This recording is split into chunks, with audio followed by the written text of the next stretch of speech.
Hello, beautiful yogini. This is Brett Larkin coming to you from my home in Berkeley, California for this really special masterclass that I'm so excited to share with you. I'm so excited to be on the line with you because connecting with prospective teachers is one of my favorite things. I remember being where you are right now over a decade ago, must be now or more, and being so curious about yoga and secretly wanting to teach yoga and investigating yoga teacher training programs online, Googling them late at night. And it's the beginning of this profound shift in your evolution as a human on this planet. It's a transformational experience. And that's why one of my huge passions is to help people in this process, to help them sort of assess where they're at, the pros and cons of different formats and styles of trainings, the things they should really ask and make sure they do their due diligence on when picking a program. These are all of the many things that we're going to cover in this masterclass. And throughout, I'm also going to be telling you more about myself, if you don't know me, my story, and how I came to yoga, how I came to teach on YouTube, built my channel, and run my own teacher training programs as well. So I'm really excited for you because where you're at right now, it's like you are on the precipice of massive growth. And I'm just so excited you're here.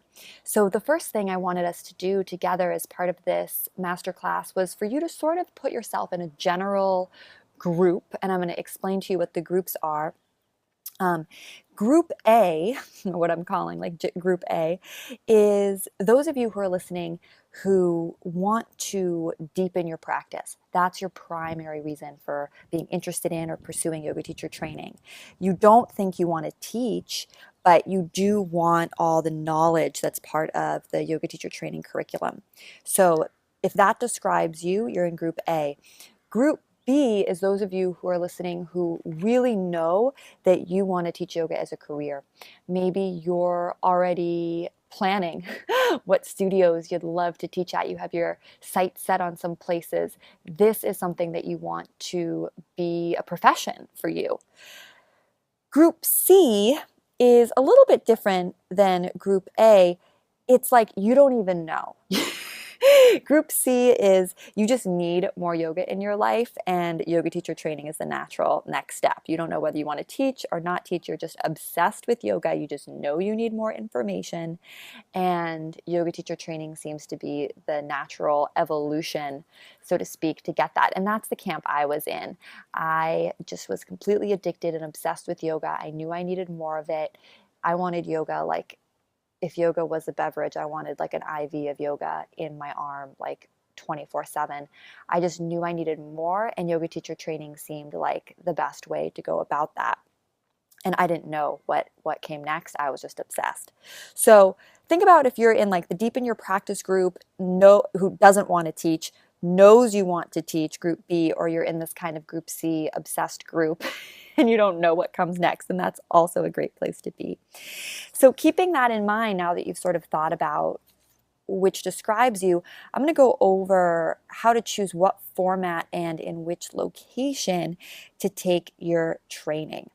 Now, so many people end up having a situation where maybe they have a month off, right? Maybe they're a teacher and they have summers off, or maybe they're between jobs and they have some time off.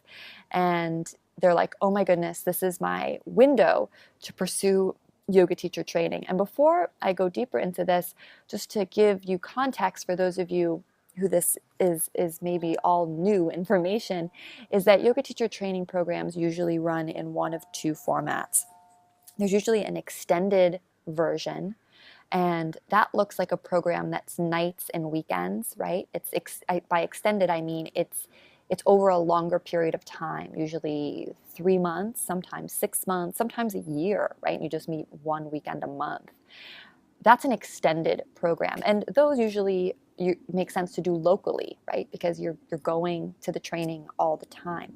The opposite of that is sort of like the boot camp, what we'll call the boot camp intensive version, where you do the entire training in 1 month or 22 days, something like that. And for those, you're usually going abroad to do the training, right? Maybe to Costa Rica. A lot of people are interested in going to India. So that's an intensive experience. And we're going to go over the pros and cons of each of these and why you might want to consider one over the other, pending what camp you're in, based on what we talked about above. I'd like to encourage you to think about what kind of learner you are. Do you like to do things sort of fast and furious, or is maybe a slower pace better suited for your learning style? So for example, I know for myself personally, the boot camp version of things isn't my favorite, right? I really like yoga to be integrated into my daily life. So if I were choosing a training right now, I would want something that was really integrated into my daily life so I didn't feel overwhelmed. Now, everyone's different, right? So there's no right answer to this, but I do think you want to reflect over, right? YTT, you're going to get, so if you pick a good training, you're going to get so much incredible information. And it's like, how are you going to be able to best absorb that? Maybe for you, going totally away from your daily life and to someplace in Costa Rica, like I mentioned, where you're just away from everything, is going to be the best way for you to focus. But for others of you, that might feel like way too much information overload at once. And I hear that from a lot of people who do the intensive boot camp style trainings, that it was just like a total blur. And then they leave the program having like no idea how to teach or what the next steps are. So this format, the extended versus intensive, is something you're going to want to put a lot of thought into. And I'm sure there's going to be a lot of you listening to this who have that special period of time, like I mentioned at the beginning, who have some time off. And it's like, I just have this time between jobs, I have this time in the summer, I just want to do the training then.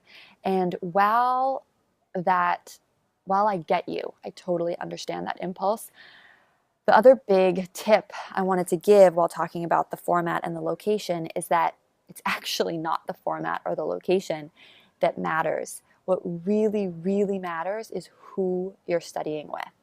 So again, I see so often people picking a training because the dates work for them, or picking a training because it's in Costa Rica and they've always wanted to go there, or picking a training in India because they have had the time off, they heard India is the birthplace of yoga, and it sounds really legitimate to study in India. The reality is, when you make a decision like this, just based on dates or based on a destination, you most likely don't know the people running the program. You don't know the teacher. And if there's one thing to take away from this masterclass, it's that who you train with is everything. You really, really want to train with a teacher who embodies what you want to be putting out into the world, who's your favorite teacher, who you could see yourself emulating. Because the person who's running the training, like, their philosophy, it's gonna dictate how the entire program is run. I just can't even imagine going to a training having no idea who's running it. And if you do want to do one of these trainings abroad, in the 5 essential questions to ask that I'm going to go over in a bit, you're going to be able to get a better idea of how to suss out whether those trainings are legit or not. And by legit, I just mean like whether they're going to serve your needs, whether they're going to resonate with you. Because I know that so many people are disappointed with their 200-hour teacher training. And again, I know this because I've had hundreds of students retake their training with me because they tell me that they were really disappointed in their first YTT 200-hour, which cost them a lot of money. And so I don't want that to happen to you. So instead of training at the place that's the most convenient, closest to your house, or that like meshes with the dates that you have vacation, look for the teacher, the guru. Guru really means the remover of obstacles, the remover of darkness, that person who's going to help you figure out how to be your own best teacher, who's going to help you step in. Because the reality is, with teaching, we mimic our teacher. We mimic the person who trained us before we find our own unique voice. It's just the way it is. I when I first started teaching was mimicking my favorite teacher, and then I stepped in and I found my own voice. But at the beginning, it really, you are like a fragment of who you study with. So you really want that person to be what you want to embody. Yeah, so you want to know the teacher, and I really recommend the teacher-centric approach when picking who to train with. Now, some tips if you haven't found that person, you don't have a teacher yet in mind who you really want to study with, is that you can ask teachers you like who they studied with, right? So if you go to a local studio and there's a teacher you really love and she doesn't have a training, ask her who she did her training with. If there's a school, maybe a school abroad that you're really interested in, but you don't really know what they're all about, you could ask for reviews or ask to get connected to another student who did the training. You could also ask them, what do they have online, right? I'm going to talk a lot about how the online sphere totally catapulted my yoga business and career. But it's hard for me to imagine that anyone legitimate running a teacher training in this day and age wouldn't have some sort of way that you could take a class with them online, whether it's just a class on YouTube or another forum, a place where they could share so you could get connected with their style. Do not, well, again, you can do whatever you want, but I would really encourage you not to take a yoga teacher training of someone whose class you've never even taken, unless they came highly, highly, highly recommended from teachers that you do love, whose classes you do take all the time, so you really know what you're getting into. This is incredibly, incredibly important. Now, a couple other things I wanted to talk about in this section before we move on is that if you're looking to teach yoga as a career and you really see yourself teaching in studios and local gyms, doing that yoga teacher training intensive experience abroad has a downside. And I'll give you a moment to try to think of what it is. The downside in going abroad or far away to do that boot camp version of training, if you really are passionate about teaching locally in your community, is that you miss the opportunity to network, right, with all your fellow teachers. You really want to do your due diligence here. If you have your heart set on teaching at a particular studio, that studio may only hire people who did their yoga teacher training program. There's places that do that. It's not very fair or nice, but they get to choose who they hire, and some of them only will hire people who've done their yoga teacher training program, like Core Power, for example, works that way. Again, I found there's exceptions to every rule, so don't, anything is possible.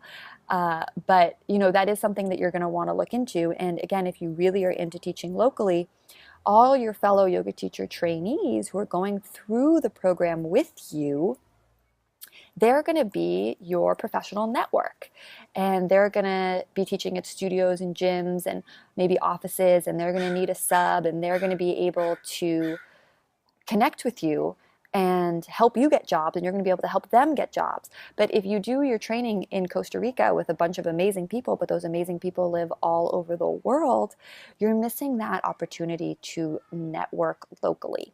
So that's just something to keep in mind. The last thing I want to share here before we move on is that the extended format, the format that you do locally, nights and weekends and so forth, it really be aware of how much time it's going to take up. When I did my yoga teacher training, I had a full-time job and I was doing an extended format program nights and weekends, and I almost had a nervous breakdown. I had a very demanding relationship at the time, a demanding job.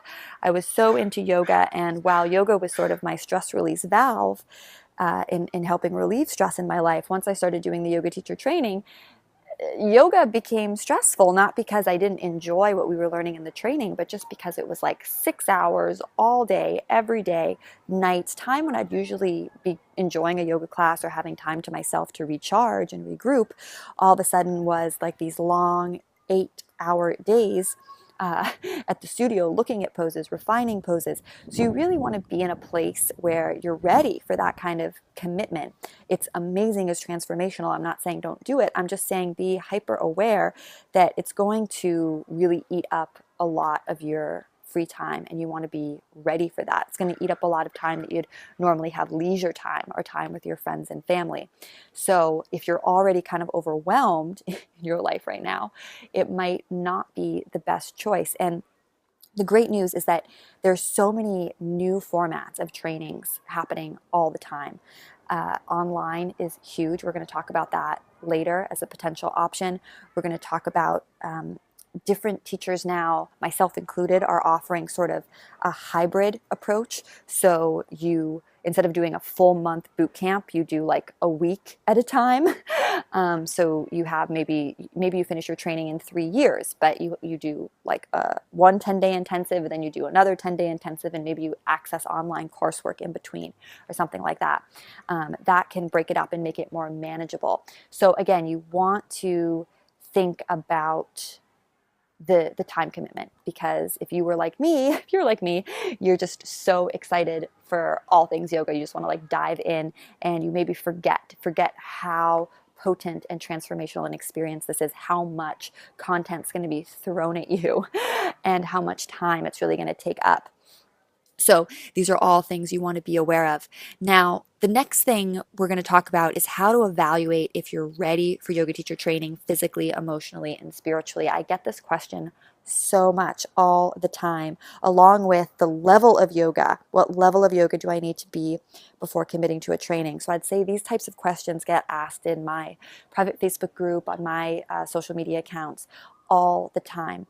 So I've really delved into both of these topics in some podcasts that I'm going to share with you right below this one. So wherever you're listening to this, just look below in the description, and I will link up the 2 other podcasts. One is literally, I believe, called How to Know If You're Ready for Teacher Training, so you can listen to that. And the other is called Being a Vessel, and that one is more about how, as teachers, our job is really to channel the wisdom of the teachings, right? This ancient science, this lineage that goes back thousands and thousands of years. We're really just a vessel for this information.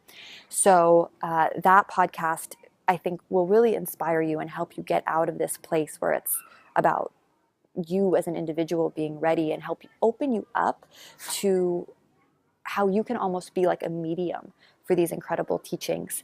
And it also just makes teaching a lot less scary when you're connecting into that heritage, when you're connecting into that tradition that's so rich and so profound. And again, that tradition is what's going to be handed down to you from your teacher, right? From your teacher, from who they've studied with. And that's why you really want to do a training with the teacher you admire and connect with and like. It's so important. So how to evaluate if you're ready for YTT? Well, if you're obsessed with yoga, like I mentioned, that group C, you're ready. And in terms of the level of yoga, this is something that surprises people a lot, but being a good yoga teacher has nothing to do with being able to do fancy yoga poses or having a quote unquote advanced practice. I have another podcast on what does being an advanced yoga practitioner even mean, so I'll link that one up below as well. Bottom line is that there are yogis who can do incredible handstands, back bends, gymnastics, pretzels, right? But they're terrible teachers, because teaching yoga is really about 2 things. It's about compassion, right? Being able to meet students where they are, being able to hold space, being able to let your presence speak for you, being able to really take care of your own energy and create a safe, sacred space for everyone to lift everyone up, right?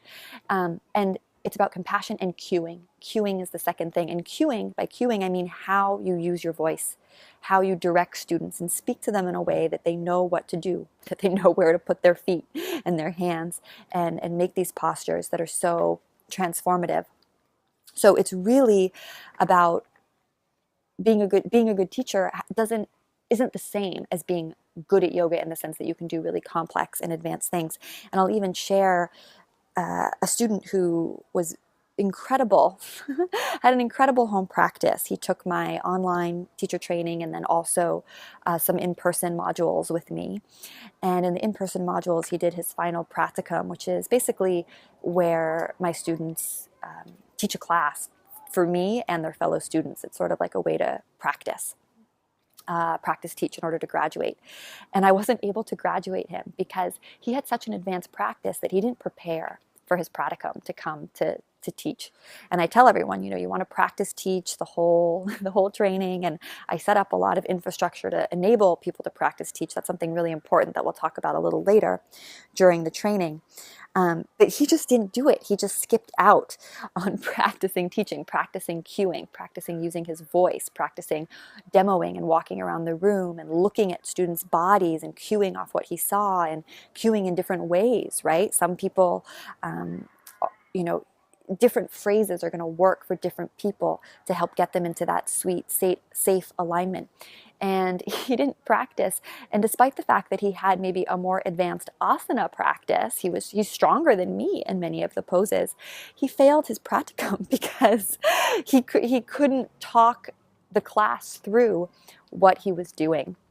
So I use that as an example to really hopefully help you let go of this idea that you have to be a certain level of yoga in order to teach.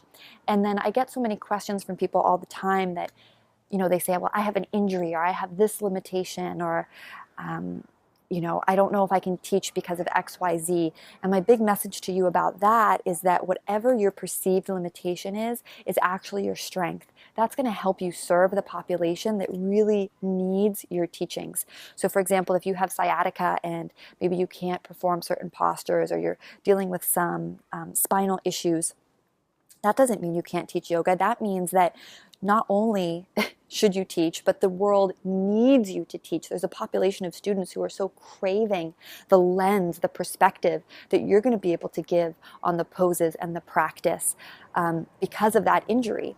And you're going to attract and reach out and find your exact perfect tribe and really heal people who are in the same boat you are in. So bottom line, you're ready for yoga teacher training if you feel called.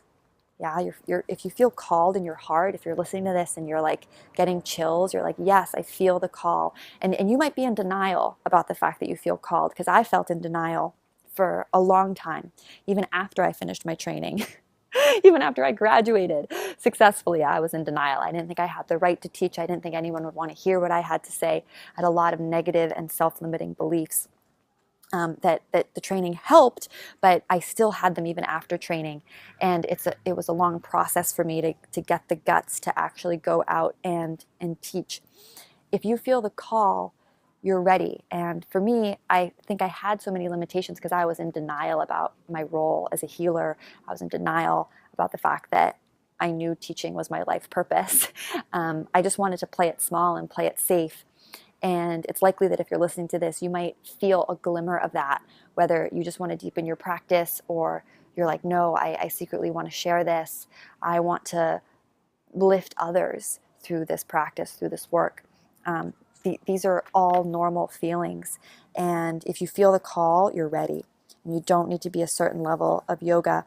But I would say you need to have a strong personal practice, right? So if you're just doing yoga like once a week for fun, and it's not really your go-to favorite form of physical activity. I mean, all the mind-body practices are beautiful, and I really encourage everyone to have a mind-body practice. But if yoga is not your favorite mind-body practice, like you like Pilates more or something like that, maybe yoga teacher training isn't the best fit for you. Now, if you're a Pilates instructor and you want to do yoga teacher training to inform and enhance your offering to your Pilates clients or something like that, that would make sense. What I'm really looking for the people who join and apply my programs is someone who has a strong personal practice, and again, who feels that call. And a strong personal practice, that looks different for all of us, right? I don't know if you're meditating or doing yoga, but it's like yoga is a part of your daily life, whether you're thinking about the philosophy, or you're wishing you knew more about the philosophy, or you're craving that feeling that you have in Shavasana on a regular basis. You're coming to your mat multiple times a week. Maybe you're coming to your mat daily. Maybe you're attempting to meditate or make meditation part of your routine, these are all signs that you want to go deeper and that you have a practice that's consistent. So the next thing I think we should talk about is the essential questions, the 5 essential questions that you're going to want to ask the studios and the training organizations that you're considering before embarking on this journey. And I know this is hard because with yoga, we get emotional, right? We love our studio, we love maybe our teacher, there's a passion, right? But unfortunately, or maybe not unfortunately, but the reality is I want you to put all of that on pause for a second and put on your like analytical, more like business person hat for a minute when assessing and looking at these trainings. So instead of getting all like bug-eyed with love over the photos in Costa Rica of some retreat center, put on your business hat for a minute. And this is a great thing to do now because, as I talk about a lot in my training, when you become a yoga teacher, you also become an entrepreneur, which means that you have to switch between 2 different modes of operating. You have to switch between this place of creativity, fluidity, love, compassion, the place that's what yoga is all about. But you also have to be able to put on your business hat. Because again, as a yoga teacher, you're an entrepreneur. You're most likely in charge of making your own money, and we're going to talk about that in the salary portion in a little bit. But it's most likely that you need to hustle, to put it frankly. You need to hustle to get studio teaching jobs, to get private clients, to get corporate clients, all of that stuff. So it's good to exercise now that muscle of being able to switch. And it's almost like a left-right brain thing, right? To be able to switch into the more analytical left side of the brain when making some of these decisions. So that's what these 5 essential questions are all about, kind of getting into that business mode.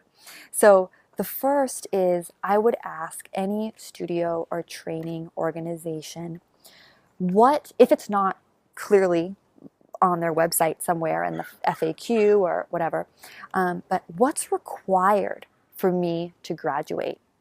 What's required for me to graduate? You want that to be spelled out really clearly. And there's some red flags here that I want to tell you about. So if what's required to graduate is nothing, that's a program that I don't know how seriously you want to take them. How can that be a serious program if they're just graduating anyone, right? So for example, for both my online training and my in-person training, students have to pass a final exam, so it's like a written test, and they have to do the practicum I mentioned. They have to teach a demo class in front of me and all of their students, fellow students. They need to do both of those things to graduate. If they don't do those things, they can't graduate.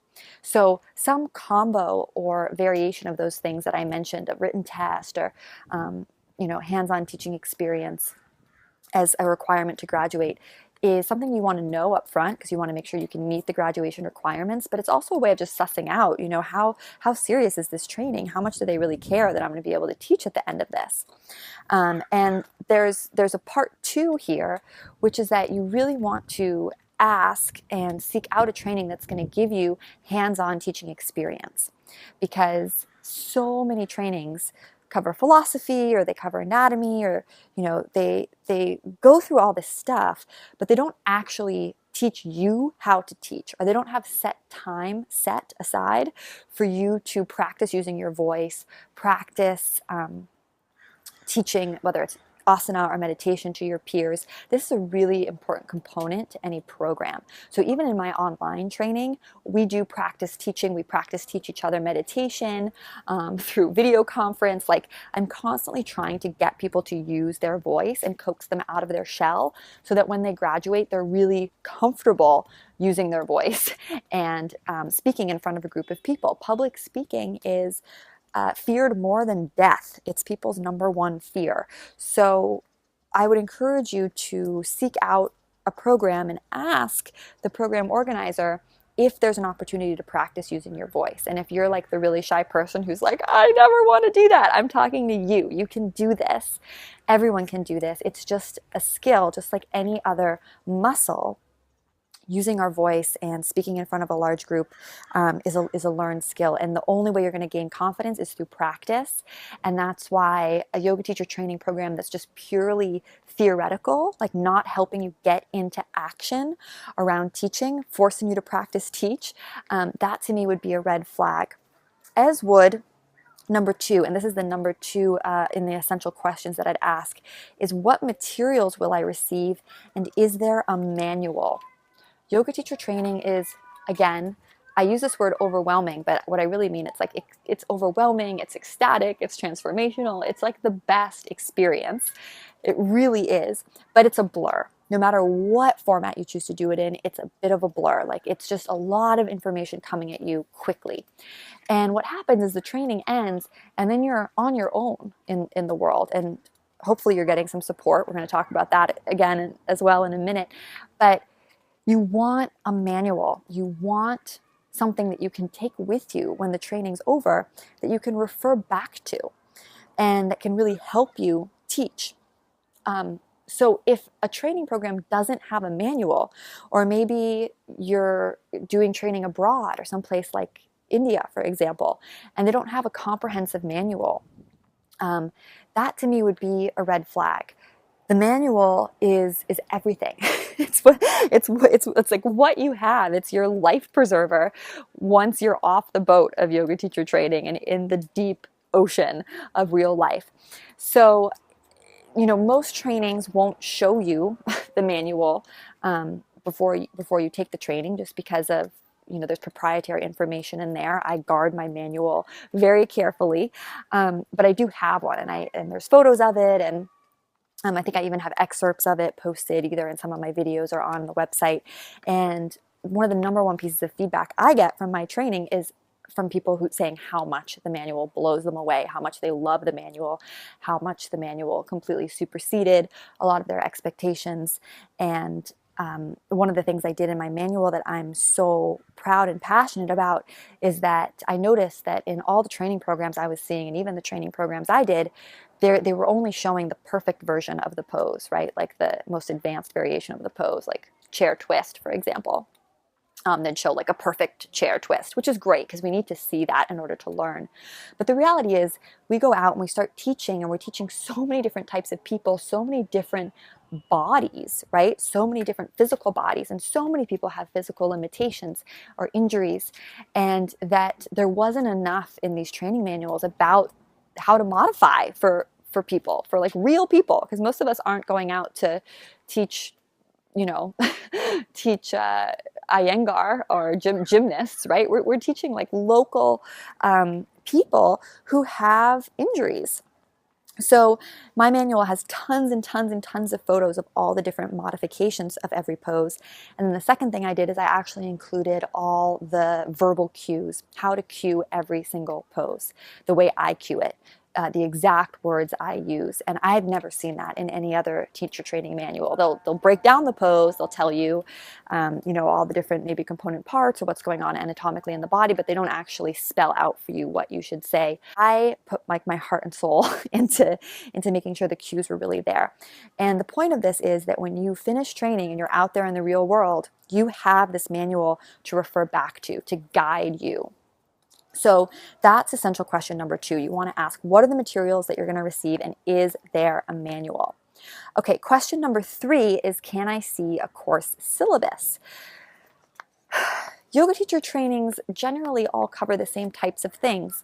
However, there can be huge variance in what style is the training, right? Like an Iyengar-based training is going to be different from a Bikram training, or different from a Vinyasa training, or different from even a slow flow Hatha training. And it's confusing, especially for new students and prospective teachers, because words like Hatha have come to mean so many different things in different studios throughout the globe. And that's why, again, you really want to know, like, what does hatha mean to the teacher that you're studying with, right? Because hatha for one person, for one teacher, and hatha for another teacher could be like two totally almost different styles of yoga or different pace of yoga. Hopefully they'd both be linking breath and movement. That's what the hatha and vinyasa tradition have in common. That's what they're really rooted in. But again, this is why you want to do a training with a teacher you really know, love, and trust, because you want to love their style, right? You want to love the style of yoga that they teach. And when you request to see the syllabus, you get to really get info drilled down onto what exactly is covered in the course and how many hours or approximate how much time is covered for each thing. So for example, is Sanskrit covered? Is Ayurveda covered? Is pranayama and meditation covered? You know, a lot of yoga teacher trainings just stick with yoga in the sense of the physical postures. A lot of them don't go that deep into the philosophy or into the subtle body energies.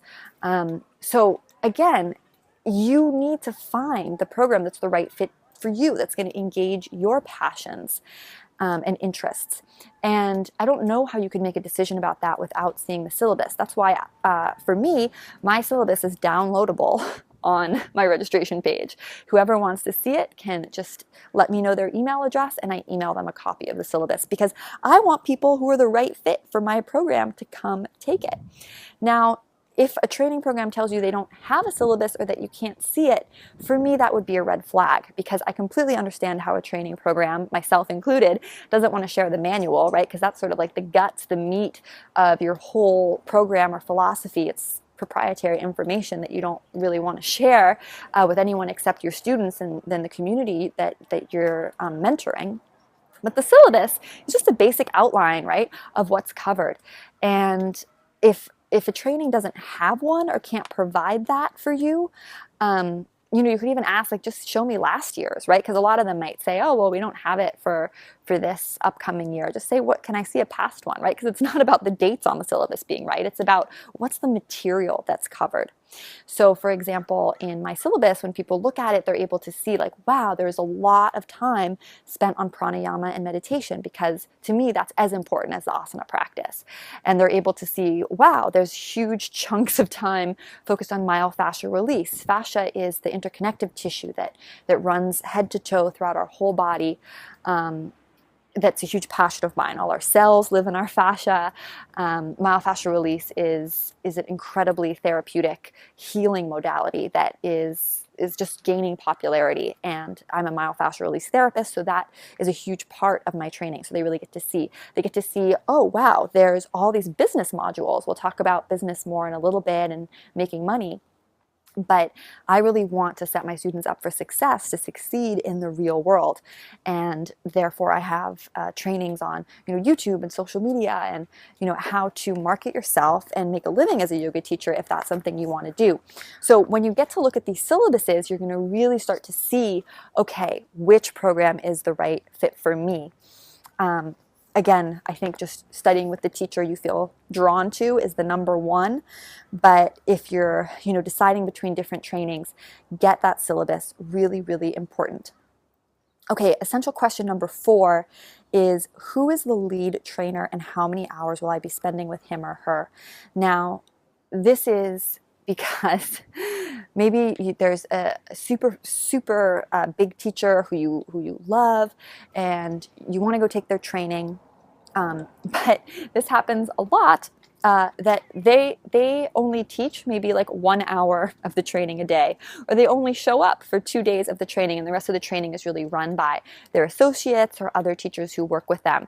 Again, this isn't good or bad, right? To each their own, but you want to know, right? If you're doing training because you want to spend time with a certain teacher, if you don't know that teacher closely, right? Obviously, if you know them, you can ask them directly. But if it's like a big teacher and you're going to be traveling maybe many miles, spending, again, thousands of dollars to study with them, how much of their own training do they actually teach? And I know you might be like, what? Teachers don't teach their own training? But they don't. Lots of trainings sort of outsource isn't the right word, but they bring in different experts to teach different modules. And a lot of them rely on TAs, right? Teaching assistants, and maybe other people, again, who've been highly, highly trained by them, but you might not be interacting with them directly as much as you might think. So I think that's something that you really want to get clarity on, especially because depending whether you want to register with Yoga Alliance and all of that, we'll cover that in a minute, you need to have a certain number of contact hours with that lead trainer. So you just want to get clear on how much face time you're actually getting with the teachers you care about. And then the last essential question, number 5, is how does the training support their graduates? Now, you might be surprised, but a lot of teacher training programs don't really support their graduates, which is why I think this is an important question to ask. And when I say support their graduates, I mean like what support is given to me when I graduate to help me meet my goals, right? If your goal is just to deepen your practice, probably taking the training is enough. But if your goal is to teach as a career, like you're in that group B that we talked about, I think this is a question that you must ask. How does the training support me once I finish this program? Am I able to be a teaching assistant in the studio? Am I able to actually get some class slots in the studio? Are you willing to write me a letter of recommendation? Do you provide me with any, help on the business front in terms of like next steps or getting jobs locally or in the community or at the studio where you took your training? Just what's available? Because again, if you're in that camp B, you need to shift and start to think of this as an investment. As difficult as that may be to kind of put on that business hat like we talked about. So I know for me, I really try to be there for my graduates in a couple ways. I have a private Facebook group for all of them so they can network and continue to stay in touch with one another after training ends.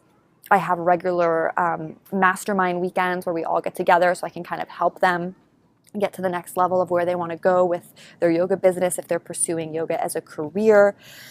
I have tons and tons of business modules, as I mentioned, which I think is more unique. I don't see that many trainings including so many hours on the business side. But again, that's because I really view it as my responsibility to help people in my program make money and fulfill the salary expectations that they crave and desire through teaching yoga, if that's something they're interested in, because we can be healers and live in abundance. There is the option to do both, right? So those are the 5 essential questions. Let me go over them. 1, what is required for me to graduate? 2, what materials will I receive? Is there a manual? 3, can I see the course syllabus? 4, who is the lead trainer and how many hours will I be spending with him or her? 5, how does the training support graduates? And we talked a little bit about hands-on experience too, right? Is this training going to provide a way for me to get hands-on experience? And that has to do with a little bit being supported after graduation. Is there a practical component to the training? I'd actually add that on as a number 6. Is it all just theoretical, or are you also going to really help me teach by having practice teaching sessions or enabling me to actually teach in the studio or assist in the studio? So next, let's talk about the option to train online. This is something I'm really, really passionate about, and I think online trainings are just going to keep emerging as time goes on, right? Because technology is the future. And in tandem with this, we have to talk a little bit about Yoga Alliance as well. So I'm going to link up below this podcast 2 things. One is a live webinar that's all about my online yoga teacher training, which goes way in depth into everything about it. So if you're wondering, how does yoga teacher training online work? And trust me, I was skeptical too. When I started putting out the program a couple years ago, I was like, is this going to work? And trust me, I've graduated hundreds of teachers, and oh my gosh, they are phenomenal. They are so phenomenal. And the reason why I'm so proud of my online training is because it is extremely interactive. So I am on live Zoom webinar, face-to-face calls with these students up to 4 times a week sometimes. We're in small groups of never more than 25 people at a time. We're uploading photos, videos of our yoga practice, looking at each other's alignment. Again, I'm putting the link for the webinar, it's a live stream about that. So if you want more details on training online, you can kind of see what that's all about, because I think I'm someone who was, again, skeptical, unsure when I first started training and doing teacher trainings online, and now I'm just the biggest advocate, and I see it because people are desperately thirsty for this transformational experience that is YTT, but they have kids and they have jobs, right? And they maybe can't do some of the training options we outlined at the beginning, the extended nights and weekends, or they just don't have good studio options nearby, or they don't have a teacher that really speaks to their soul online, or sorry, nearby, so they want to do it online. Training online is easy, convenient, and in my training it's also personalized, as I mentioned, because there's so much interaction. Another huge benefit of online is that, you know, it's part of your daily life. You don't have to travel or move or change your whole schedule around, but also you have access to the material forever. So kind of like how we talked about how that manual is your lifeline after training. For the people who do my online training and even my in-person training, because I have online content that's part of the in-person that they watch before they come, you have access to those videos forever. And I always tell people, it's like I would do anything to be able to go back and take the lectures or listen to the material that was presented in my 200-hour teacher training again. Oh my gosh, I'd do anything, because it just goes by. It's just a blur, and then it's over. Right? So to be able to go back and listen to those recordings and have access to that video content for forever, I really think is priceless. And it's one of the reasons people love my online training. And I really know everyone who graduates from my online training. As I mentioned, it's like, especially because they're uploading photos and videos of themselves, it's like, I know their kids, I see their pets. We're on live video together 3 or 4 times a week. So a lot of people tell me they get more personalized attention in the online format than they did in the in-person training. So what to look out for, though, with online trainings? Again, I think mine is one of the most interactive that exists. I don't really know that many others that are doing it with that run it live the way I do. You want to look out for ones that are just like pure DVD courses, right? Like they mail you a bunch of DVDs and you kind of just like do maybe a correspondence course, or they say it's interactive, but you're just kind of like filling out online quizzes. For me, I think yoga teacher training, you need direct communication with the person who's your teacher. I don't think like an online forum or a Facebook group is good enough. And of course, we have a Facebook group in my online training, but we're all also talking together online through webcam multiple times a week. So it's very high touch. So I would definitely be wary of any training that, again, is just passively watching videos where you don't really have communication, regular video communication with the instructor. That makes me a little nervous. And I would also be very wary of any online training options that are telling you they're Yoga Alliance certified, because the reality is Yoga Alliance, I'm going to put another additional resource for you below, all about Yoga Alliance. Yoga Alliance requires you to have contact hours with your trainer if you want to register with them. And for people who do my online training, they can come get those contact hours later in one of my in-person trainings. But I'm very clear that if they want to register with Yoga Alliance, they need to do that. They need to come and have those contact hours with me. That is a requirement. Now, let's talk about Yoga Alliance, since we just opened that can of worms. I really want you guys to do your due diligence on Yoga Alliance, whoever you are out there listening. Yoga Alliance, I think a lot of students have this perception that it certifies schools, or it means you're a legitimate teacher. And the reality is Yoga Alliance is a nonprofit organization that trademarked the term RYT. You pay Yoga Alliance in exchange for being able to put RYT, registered yoga teacher, after your name. How much that matters to you is a huge question mark. I mean, I never registered with Yoga Alliance, I think, for the first 8 years of my career. And I taught at every studio I wanted to teach at, every gym I wanted to teach at. I also taught at Google, Pinterest, Consumer Electronics Show in Las Vegas. I taught everywhere. I think another misconception people have is that you need Yoga Alliance certification to get insurance. That's also not true. Again, Yoga Alliance, literally, you're just paying them to use that RYT acronym after your name. Now, there's plenty of other reasons to support Yoga Alliance. You know, now that I run my own training programs in schools, I pay to be a part of them because I really see it as like a donation to a pro-yoga legislative body, right? The other thing Yoga Alliance does is they go out and they fight for pro-yoga legislation in our government, right? So I think that's really important. So I'm happy to support them in that way. But I definitely don't think that their accreditation or whatever it is they call it hold that much weight, because it's really just whether you're a school or a student, you pay the fee to use the acronym. As a school, I pay a fee to them to use the acronym, and that's really all it's about. So there's a lot more detail about that in the podcast. I do include in both my in-person and online trainings details, lots of details on how to get insurance, and show you how you can get yoga insurance at the exact place I got my yoga insurance. And again, it doesn't require you be a part of Yoga Alliance. So you just want to go into all of that with your eyes open.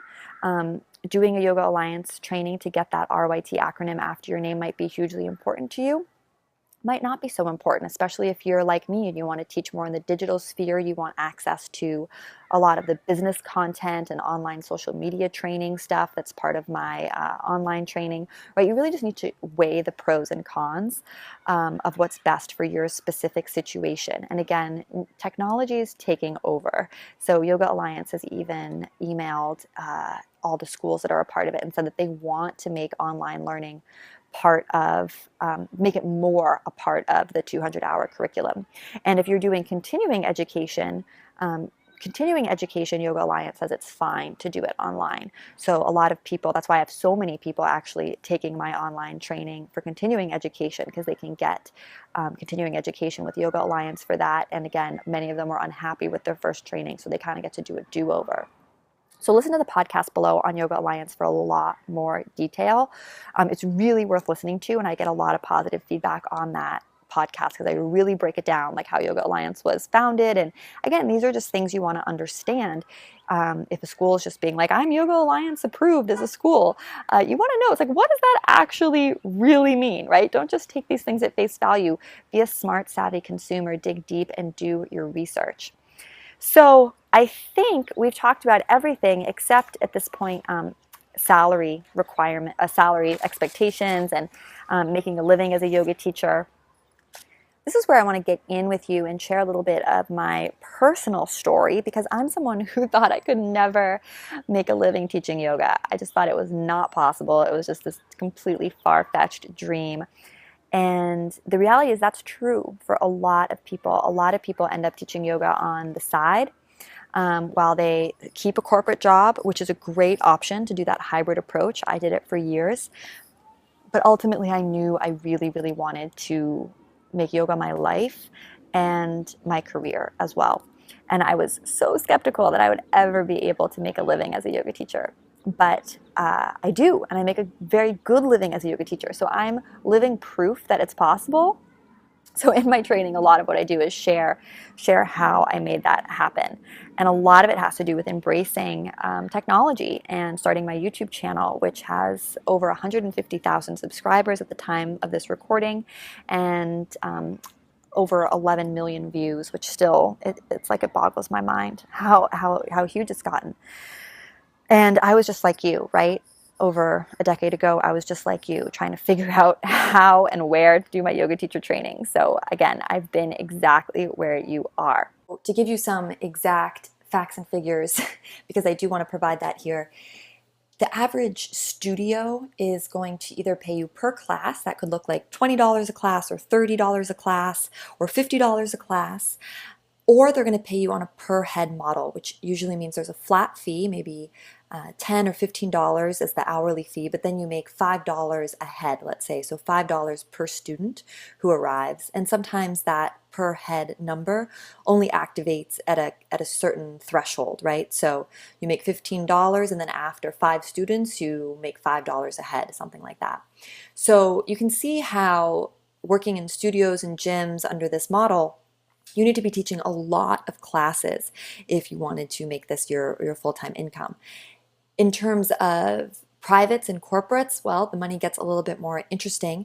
If you're in a big urban area, you could charge $100 or even $150 to a corporation or individual for a private lesson, especially if you're traveling to their home or office. Maybe you're also bringing supplies like props and blocks and mats.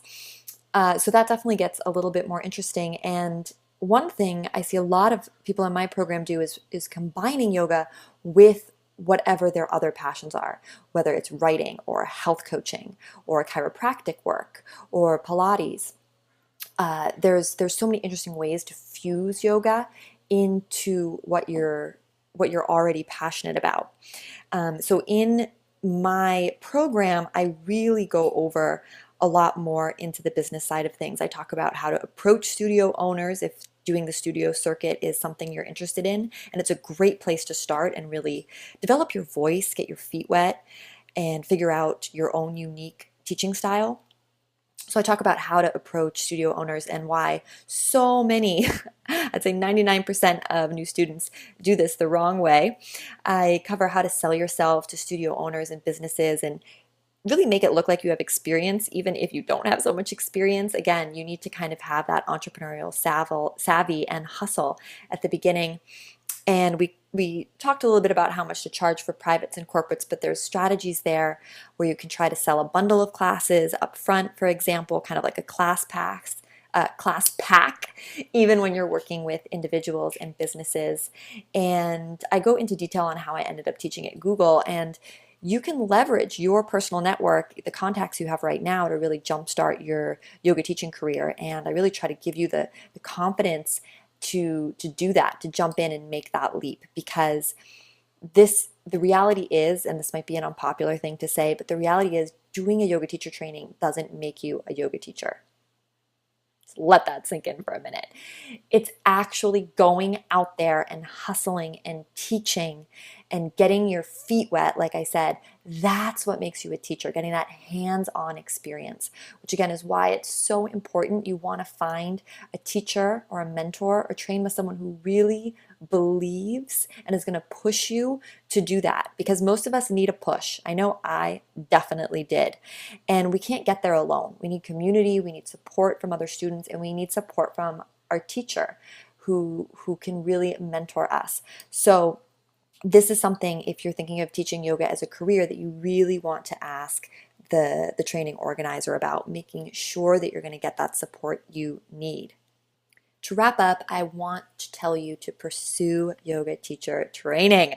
Whether it's me or with someone else, find that teacher who sets your heart on fire, who you want to emulate, who you want to be like. Again, that's how we all start.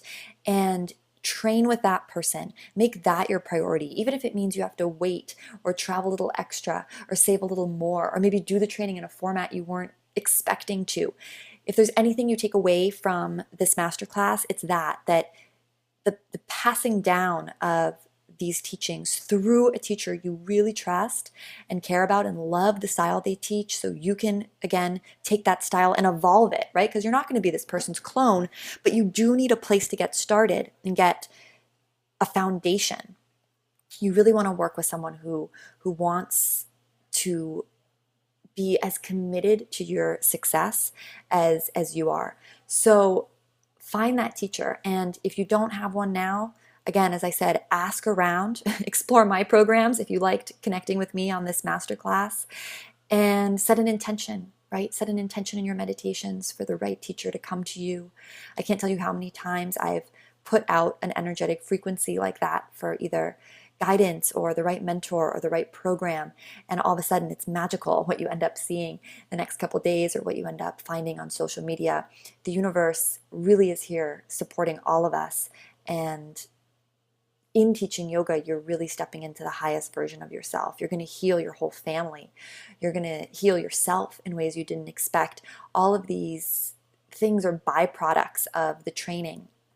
No matter how you do it, it's so, so special. So I really kudos to you for considering this, for taking this next step. And as I mentioned, there's a lot of resources, additional resources that I'm providing along with this masterclass. I think I've mentioned over the course of the masterclass 2 or 3 podcasts I'm including that dive deeper into each of these areas, as well as a pretty detailed webinar on my online training. I also have in-person trainings that I run with Leslie Fightmaster, another huge, massive YouTube yoga teacher. She's also taught trainings at Yoga Works for decades. She's phenomenal. So make sure to check out all those offerings below. And before we close, I'd love for you to leave a comment for me below as well. You should see on the page a place where you can leave a comment and ask me additional questions. Connect with me in my private Facebook group. You can find it by going to the URL Yoga Hacks Community. So it's yoga, HACKS community.com, and letting me know what you thought of this masterclass there, asking any additional follow-up questions, pooling the knowledge from the incredible uplifted community that's there in that group, whether it's asking about local trainings or sussing things out. People in there are so supportive, and they're all completely committed to this path of self-development, self-evolution through teaching. So again, I'm raising my glass, my fictional glass, my tea glass to you as I drink tea here in my home in California, and wishing you the greatest success. Stay in touch with me on social media. All those links are below, and so much love from my heart to yours. Namaste.